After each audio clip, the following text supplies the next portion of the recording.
Hi everyone, welcome back to the Robertson Media Center, UVA. Today we're going to delve a little deeper into DaVinci Resolve with more advanced effects in audio, as well as the basics of color correction. Again, this video series is intended for beginners and only really covers enough to get started. Back here in DaVinci Resolve, we are going to talk about a very basic form of animation. Animation just means change over time, right? Movement. And so we're going to start by talking about something called keyframes. And these are sort of like a graph of how that change over time is going to happen. So as you can see down here with this JPEG I have introduced, there's sort of a graph happening here where I have 2 points and there's movement happening between those points. So as I kind of scroll along, take a look. Social platforms. See how it gets larger over time, and as you can see here, it's listed as zoom. So it's zooming in from this point, 1.08, up to 1.42. Now, keyframes aren't only for zoom, they're for almost any attribute that can change over time numerically. These keyframes build directly off of the last video, so if you haven't checked that out, make sure you check out all of the properties in the inspector panel. But let's return to the inspector panel. Up here in the top right corner, if I select it, it will turn it on. And I have all of these properties that I can play around with as we looked at in the last video. However, any of these properties that have this little kind of diamond shape here, this dot, this means you can animate them over time using keyframes. So everything from opacity, zoom, position, rotation, cropping, right? All of these you can change over time. So let's look at how this works. I'll start on a new one.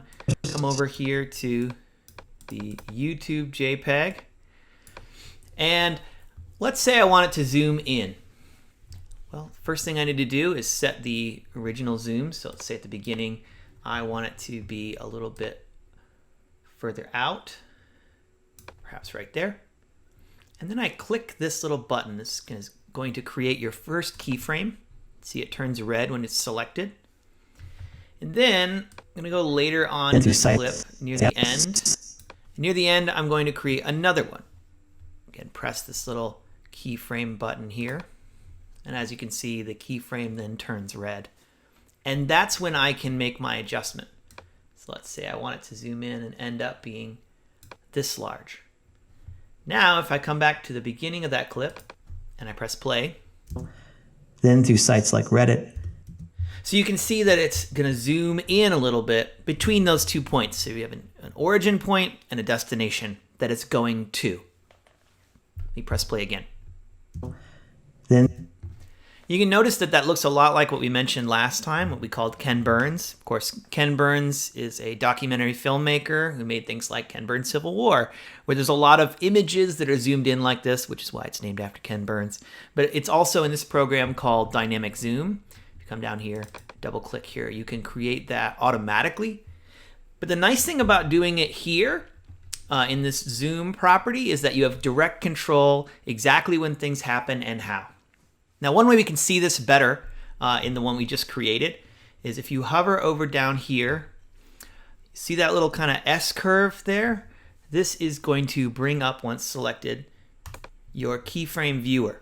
This looks a lot like the last clip we showed, right? We have 2 points, and you can see this sort of a graph. And if I were to grab this one, I can intensify that, zoom in. And if I were to drop this one down, right, I could create it from 0 all the way up. I'm gonna undo, Command, Control Z. And this is where you can kind of view what's happening. When you change your properties up here in the inspector panel, it's a little harder to tell what's going on, which is why you can turn on or off this keyframe viewer.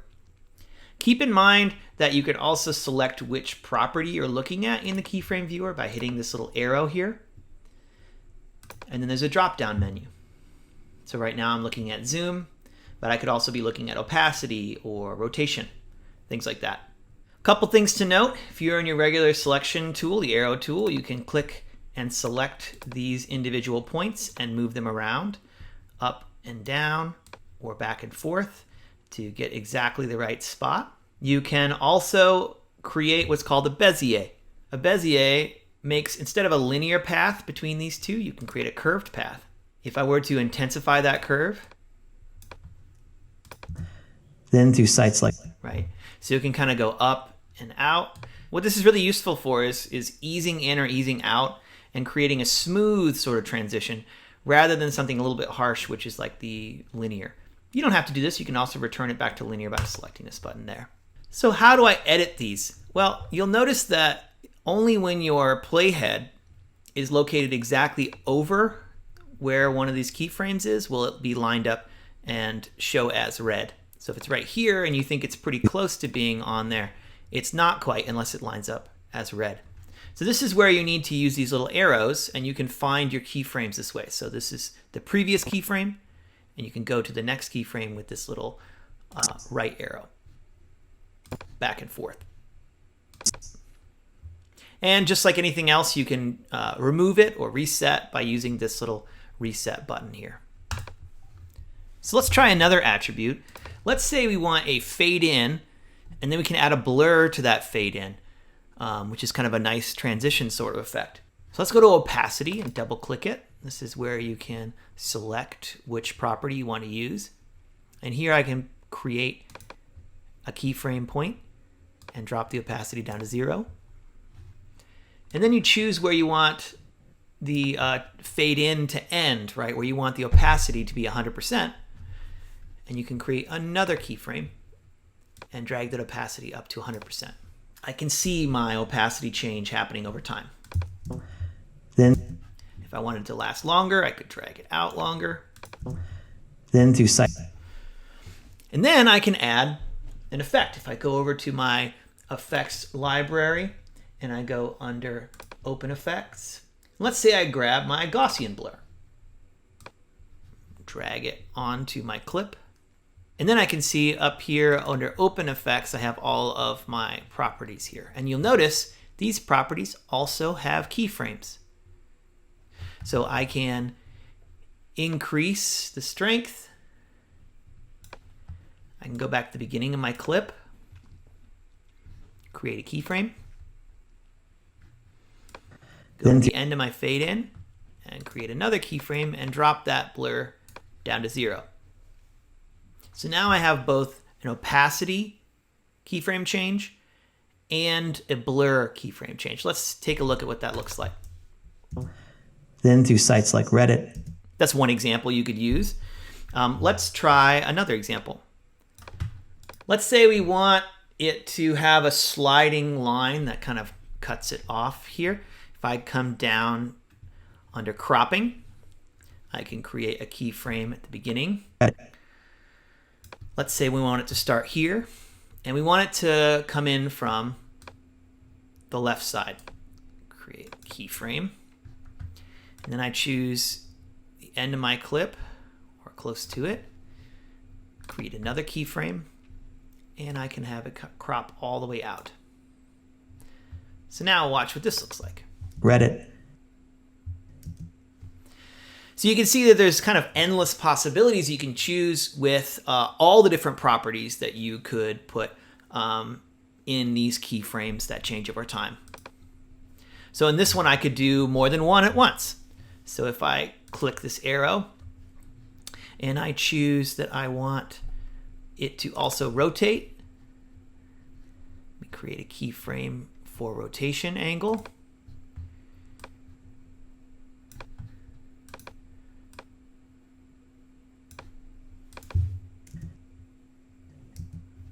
So you can have many of these. Actually, you could have every single property if you'd like to, kind of changing over time with keyframes all at once in a single clip.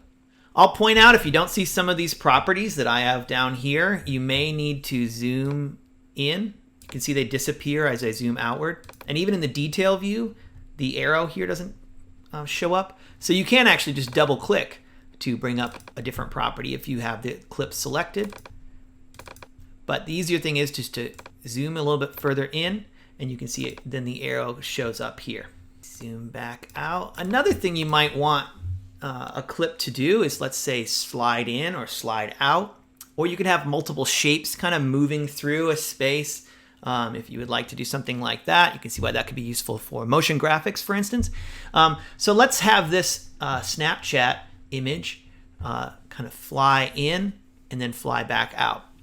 So I'm going to zoom out a little bit till it fits the full frame.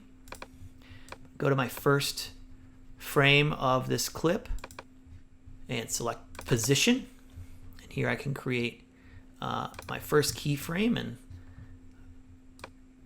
then let's say I want it to actually end up right here, so I could create another keyframe. And then I can go back to my first one and adjust the X axis until it goes off frame. Then let's say I want it to fly off, but this time fly upwards. So let me create another keyframe. And let's say I want it to stick for a minute. So I create a fourth keyframe so that it's staying in the middle for a moment. And then between this point and this point. And then it can fly off to the final point. Let's say you use the Y-axis.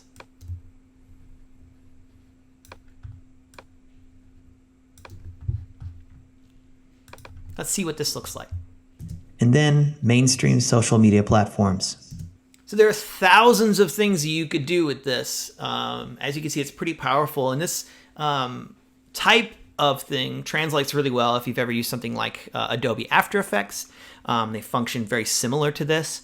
And so this is how a lot of motion graphics and things are made, with keyframes in different programs. But in DaVinci Resolve is actually quite powerful, since so many of those attributes can be changed over time. In addition to all of the settings that you can do keyframes on video, you can also use keyframes for audio. So if I select this Memes Audio 4 wave right here, you can see I have clip volume, clip pan, and pitch. So all of these I can also use keyframes on. So I could keyframe the volume.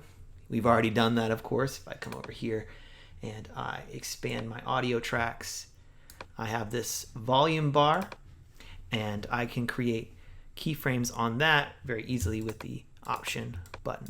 But undo that. You can also do panning this way.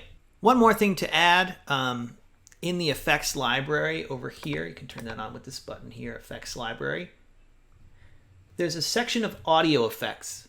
The first one is noise reduction. If I drag and drop it on this clip here, then I get this panel where I can try to remove the noise from my clip. So if you're doing interviews or something like that and you have some background noise, you might be able to get it slightly better. Can't always remove everything that you've recorded. Kind of what you record is what you have, but you can make it a little bit better potentially using the noise reduction.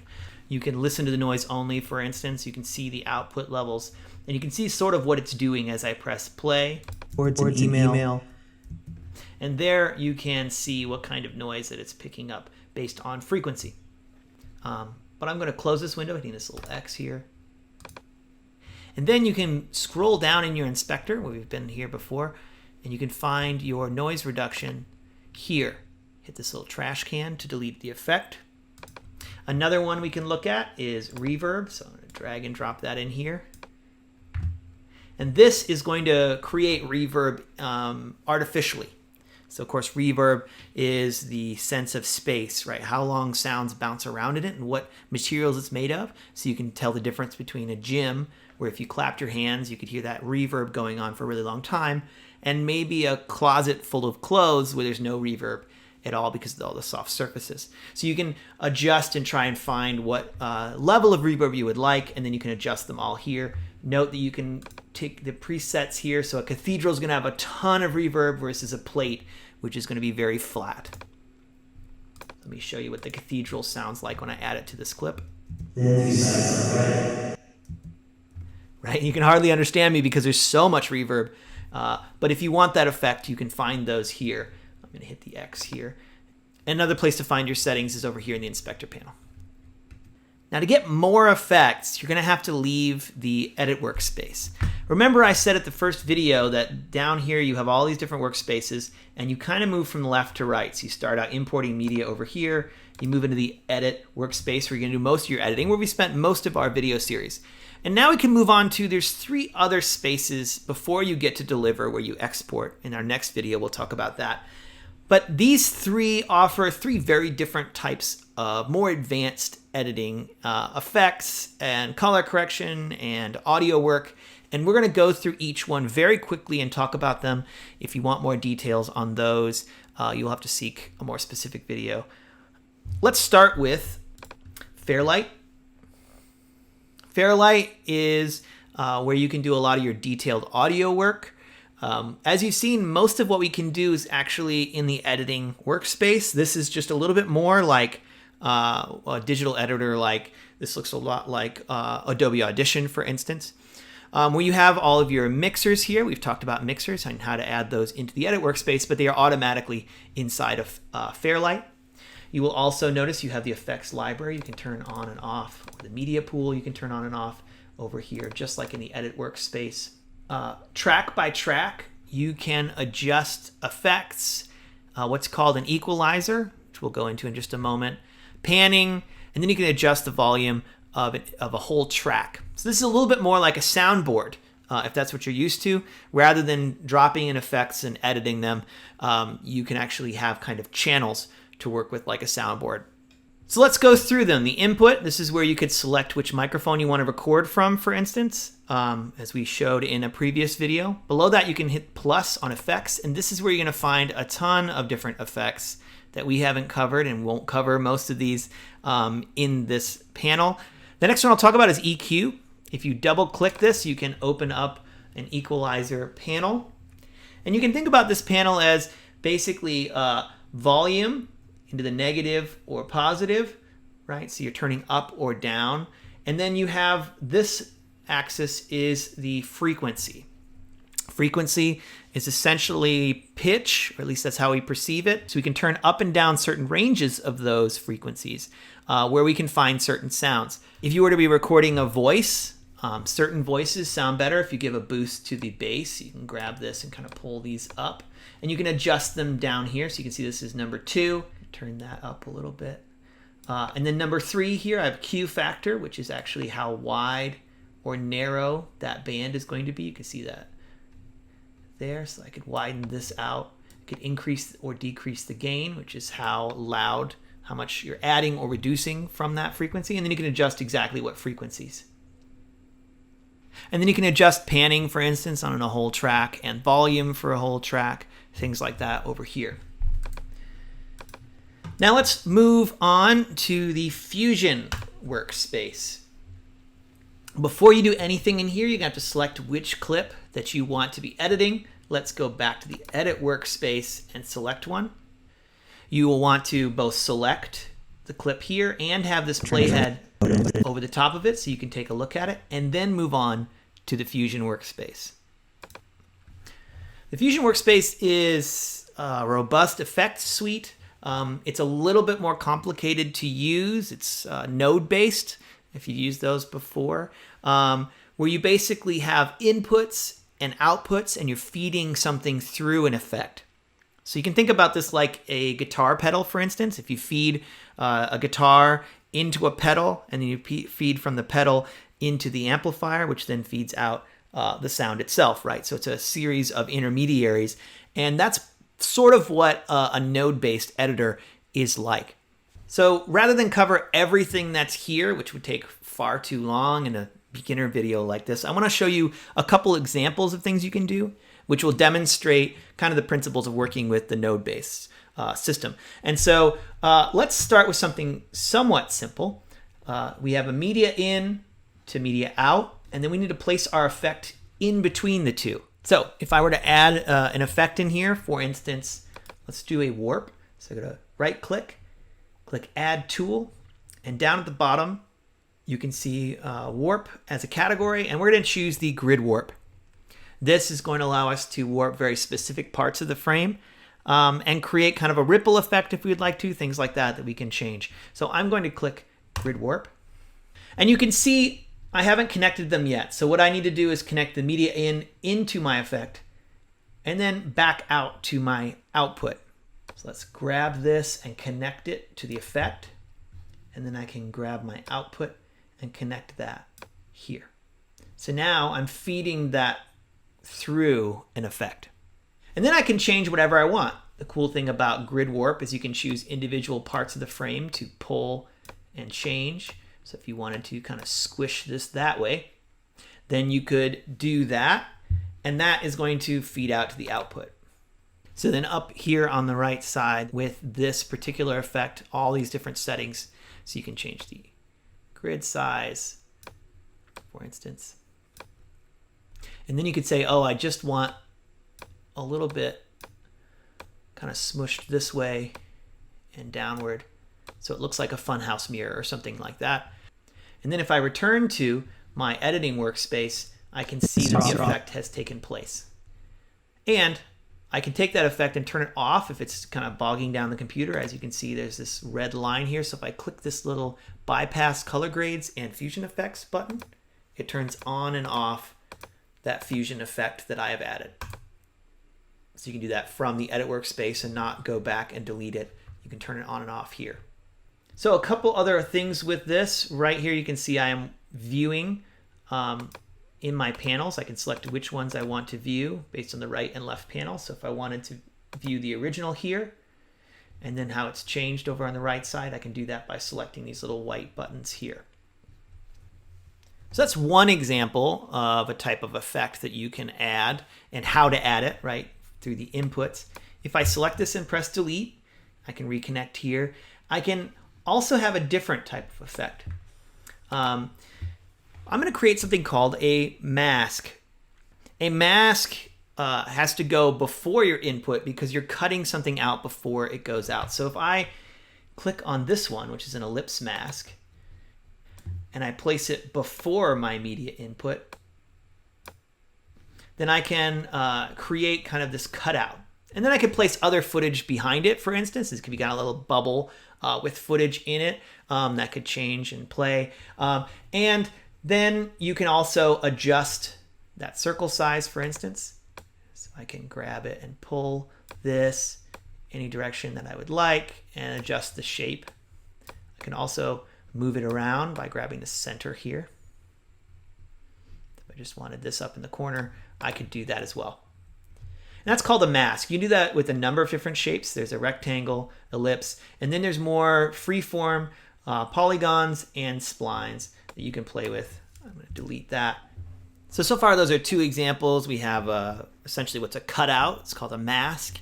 We have somewhat like a filter, which was the warp.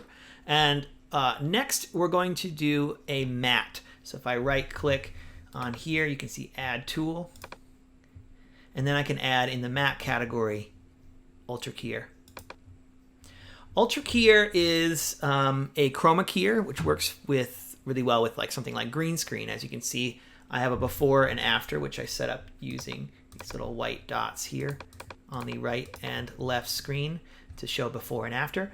You can see I started out with the green in the background and then I cut it out, and this little checkered pattern just means that this is transparent. So I could put whatever background I want behind this kind of figure here. So what you need to do, of course, is connect your input here, your output. And since I can see before and after, I can see everything I do. If I select my effect here, I have all of my settings over on the right side. I'm not going to go into all of them because you can get a pretty good key just by selecting a background color. So if I click this little eyedropper, I can choose a background color, or I can just click here and I can find a good, pretty approximate color. So if I chose the seafoam, it's already doing a pretty good job. And then I can drag this around to try to find a slightly better key. And that looks pretty good. The other thing you can do is some spill suppression. And if you click on spill method, you can add more aggressive spill suppression there. So that's how you would remove a green screen from the background. We'll cover more of these settings in another video about green screening in particular, but this gives you an idea of what the Fusion workspace is capable of. And here you can see a background placed behind it in the editing workspace. The final workspace that we're going to cover today is called Color, and it is to do color correction and color grading. And this is actually what DaVinci Resolve is most famous for in the industry, is its color correction suite. So if I click here, I can adjust the color of my clips, which are listed here, through a variety of tools. Today, we're going to cover the very, very, very basics of this color workspace. If you want to know more about color correction, there are thousands of videos out there. As you'll note, it is also node-based, very similar to our Fusion workspace. You have your nodes here, and you need to connect them in to out. So this is your default preset that you have in your workspace here. You can see your clips all along this center here, so you can select which clip you want to be working on.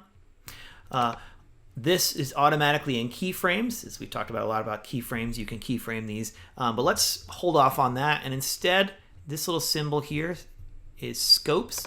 And that's going to show us a graph of the different colors and brightness and darkness in here. So essentially shows you what you're looking at here in this window in terms of color.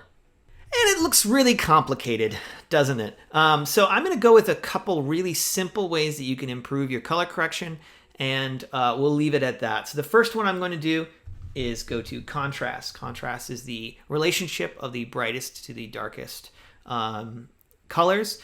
We demonstrate with this image here. If I were to increase the contrast, you can see that the whites become brighter and the darks become darker, versus decreasing contrast where you get a lot more grays.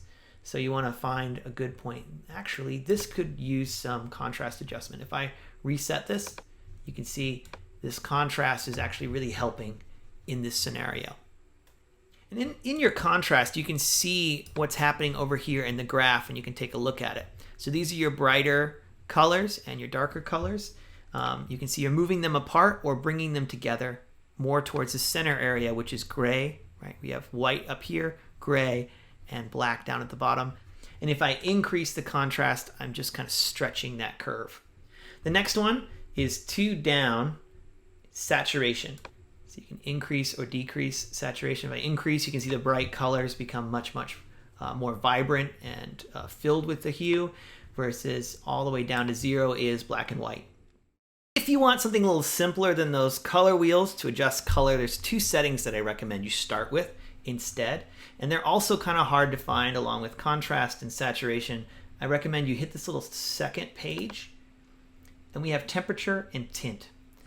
Temperature is based around the different colors that light comes in, all the way from orange up to blue, and that's often the type of color correction you'll need on some footage that's too orange or too blue. You can adjust here. And tint is between kind of green and magenta, and these two will solve a lot of color correction problems that you have. So I'll start with temperature, and you can see on this image, it looks pretty good, but if I were to drag it this way, you can see what that would look like if I was under a street lamp or something, right, where it's way too orange. Then I would drag my temperature this way until, as you can see over here in the graphs, blue to orange, and I can make really minute adjustments to the entire spectrum. Now again, that's not as detailed as going with each individual color wheel, but that will give kind of a macro adjustment that you need. Right next to that is tint. You can see if I drag it over to the right, it goes really magenta down to green. So if you have something that's a little bit too green or a little bit too magenta, you can pull either direction until it fits the right color you're looking for. And you can see when there's a problem on this footage, for instance, if there's too much red and too much blue and not enough green, then I may need to return this back more like that.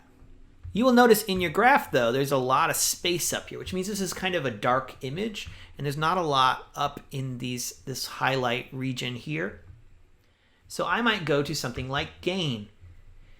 Here is a color wheel for gain, but also down here is a slider. Make sure you pay attention to the slider, because the slider is going to be actually more useful for correcting contrast and lightness and darkness. This is kind of your gray and white and black region here. So if you hit the sliders, you can see I can stretch those. If you watch over here what happens when I drag this, I can stretch those curves upward. And now you can see it's nice and bright. It has a lot of contrast, and it moves down all the way to the darkest parts. And you can tell that in here, that this looks better than it originally looks. So if I undo it, you can see it was all crunched down over here in the bottom. So gain stretches the lights up towards the top. It's mostly affecting the lighter areas. Reset that. Lift, the one on the far left, is going to stretch the darker areas. So let me choose a different image. This one. You can see how all of it's up here in the super bright range. Makes sense. Mostly a white image. If I were to grab this slider and stretch it downwards, I could get more dark parts of the image and stretch them down towards the darker areas. And then if I were to increase contrast, I could stretch some of the whites back up, and you can see I have a lot more contrast now. Maybe that's not what you want in this particular image, but that's what lift does. Gamma is going to affect the mid-range. So it's going to stretch the middle up or down. So again, lift is the darker areas, so stretch the bottom up and down. Gain is the lighter areas, which stretches the top up and down. And then gamma stretches the middle. So watch what happens when I move this slider on gamma. You can see I'm stretching the middle up towards the brighter end or the darker end by grabbing this slider. So as you can tell with color correction, despite the name, a lot of what you're focusing on is lightness, darkness, and getting a good, well-exposed image. And then after that, you can move on to adjust for particular colors. Now this image could use probably a little bit more saturation. Increase that. I'm going to increase the contrast a little bit, maybe not too much. And then if I look at my graph, it looks pretty good. But if I wanted to make some changes, I might, for instance, bring my gain up just a little bit here. So it's a little bit brighter in the brightest areas. I might grab my lift and I could bring it down, but the contrast adjustment did most of that for me. And then I could grab the gamma and see which way I should stretch it. And I think it was pretty good. I'm going to redo it. Yeah, it was pretty good as it was. Now you can begin to play with color, and that depends on your preferences. You could, for instance, drag these to get the colors a little bit more adjusted, or you could do with curves if you've dealt with curves before. I'm going to grab the lift. You can see what happens as I drag it towards particular colors. These are really minor adjustments that you need to make.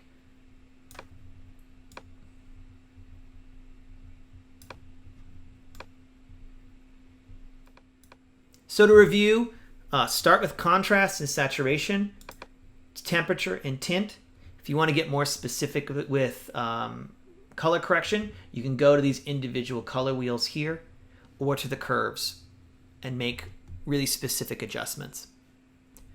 If you want, for instance, to copy the color correction you did on this one to move to a different clip, you can select the node itself and copy. On a Mac, that's Command C. On a PC, it's Control C. Select a different clip and paste. On a Mac, that's Command V. On a PC, that's Control V. And you have copied all of your color correction settings from the other clip to this clip as well. And as you can see, it's highlighted here to show that there's color correction on this clip as well. Okay, that's all we're going to cover in this video. Coming up next, we will show you how to export your final color-corrected perfect project. Stick with us.